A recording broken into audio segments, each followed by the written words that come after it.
Okay, in today's video lesson we are discussing a document called A Minor Triad Arpeggio Series, and in parentheses after that it says 5 of 6. So this is a string of arpeggios that come from the key of C major or A minor. But the important part about this is we are using an E major in here instead of an E minor, which would be the 3 chord of the key. We're using the E major because it's acting like a 5 chord, which takes us to the 6. And the 6, of course, is A minor when we're in the key of C. So the document has some additional things that you might not normally see on documents from me. One of the first things I guess I would mention would be the brackets that are sort of on an angle above the groupings of notes. And even though the document is written in A minor or in the key of C but based around A minor, I think the important thing here to notice are the Roman numerals. It starts on, it happens to be, just so we could cover enough neck in this key, happens to be that it starts on the 2 chord, and that 2 chord is minor. And then we go backwards and we go to the 1 chord, and then the 7 chord, and the 6 chord, and the, that kind of thing. By the way, when we get to that 7 chord, we have that whole, the 7 is there twice. It's because the bracket is broken up. It's supposed to be across 6 notes, so I had to continue the bracket, and I thought it would be advantageous to put, the 7 above it twice. But anyway, they are triad arpeggios, but they are finishing a position, and I'm not much of a person to play so much from position or teach from it, but in this particular case it kind of works out really well. So let's take a look at just the types that we need, and those types are major, minor, and diminished. It's the only 3 kinds that we'll have in this document based on what it's comprised of. So our first one is the D minor, and I'm doing this ascending, of course, low to high. So you have the root, the minor third, the 5th, the root, the minor third, and the 5th.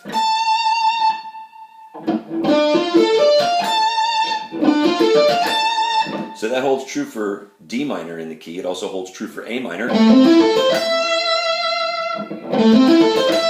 And normally it would hold true for E minor, but again, we have a 5 of 6 situation. So we're not going to do that. We're going to use E major, so it'll be one of the major triads. So let's take a look at the majors now. So you'd have C, G, F, and then E, which will resolve to A minor. So the 1 chord is major, I'll do it in order. The 1 chord is major, the 5 chord is major, the 4 chord is major, and in this particular case the 3 chord is major, resolving again to A minor. Alright, so let me play that one if I can all the way through.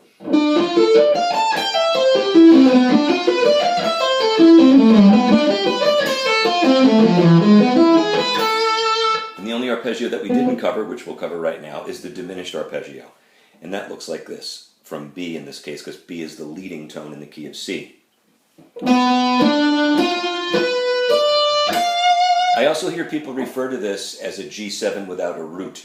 In fact, I recently heard on a video Jaco Pastorius, the great bassist, referring to it as a G7 without a root, and that's not theoretically incorrect at all, but I'm looking at it more like B diminished. So we have B, the minor third, which is D, the flatted 5th, which is F, then we're back to the root, because it's just a triad, B, its minor third, which is D, and a minor third up from that, which is F.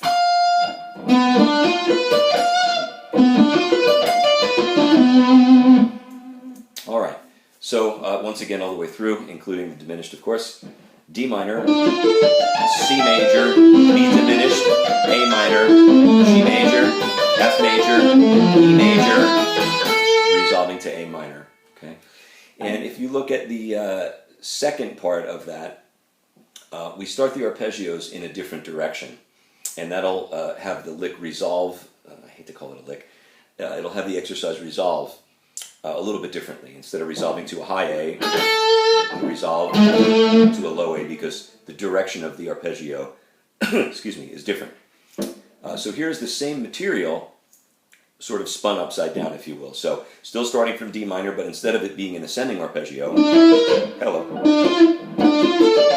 we'll start backwards.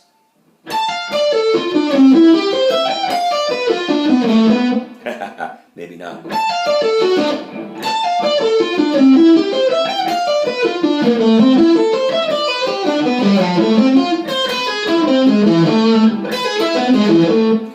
All right, so the D minor is backwards, C major is forwards, B minor, B diminished is backwards, A minor is forward, G major backwards, F major forwards, E major backwards, resolving to A for the A minor. So I would highly recommend moving these to different keys and getting used to doing it that way. Maybe some keys that you'll do it and you won't necessarily start on the 2 chord. Maybe, like if you were doing it in D major, maybe you would start on the 1 chord. That type of thing. Just make sure you cover all of them if you do that, so you get all 7 and you get them back and forth and in both directions like we did. Moving forward in the document, I believe it will be measure 13. Let me see if I'm correct. Yeah. Yes, in measure 13, what I've done is I've broken these out to smaller fragments. And this is really important. It's important to know the full arpeggio for sure. But the process that I've begun on the document at measure 13 is something that should be explored in all adjacent string groupings. And if you'll take a look at measure 13, you can see in the tablature particularly, again, not a great fan of tablature, but it's good to have it there sometimes. In the tablature example, beginning at measure 13, if you look across that whole thing, you'll see that the whole exercise really only resides on 2 strings, the B string and the E string. And by the way, when I call it an exercise, I also want to point out this stuff should become part of your improvisation, just not the whole thing across like that, because then it does sound like an exercise. But bits and pieces of it and mixing it up in with other lines would be a great part to add, great things to add to your improvisation. Anyway, moving along, it's only on 2 strings, the B string and the E string.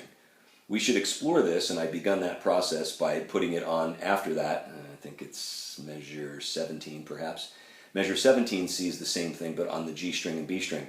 It would be up to you to continue that process on the D string and G string, and then on the B string and D string, the A string and D string, and then the E string and A string. So all 2 string sets of adjacent strings, strings 1 and 2, 2 and 3, 3 and 4, 4 and 5, and then 5 and 6. But let's go ahead and take a look right now at measure 13. So these are again the small truncated versions of these arpeggios, and so what we see is D minor, C major, B diminished, A minor, G major, F major, E major, resolving to A. Now, one of the things that's really neat about this is when you're looking at these small fragments of arpeggios, we can play them in so many different places. Not in this way, but if this is D minor, so is this. And it's the same fingering, meaning the same spacing, the same fret division or separation, and the same fingers. That can happen for us in 3 octaves. So that's useful information, and you can sort of take that and run with it, of course. So let me play through this. Maybe not. D minor, C major, and I have them set up as triplets, so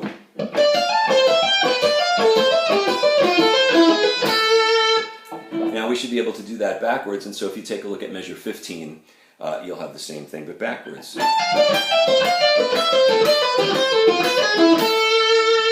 And again, bring those to other keys.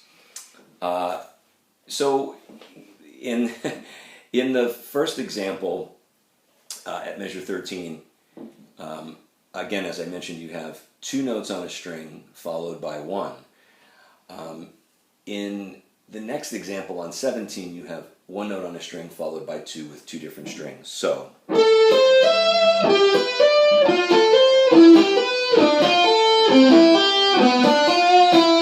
and then backwards.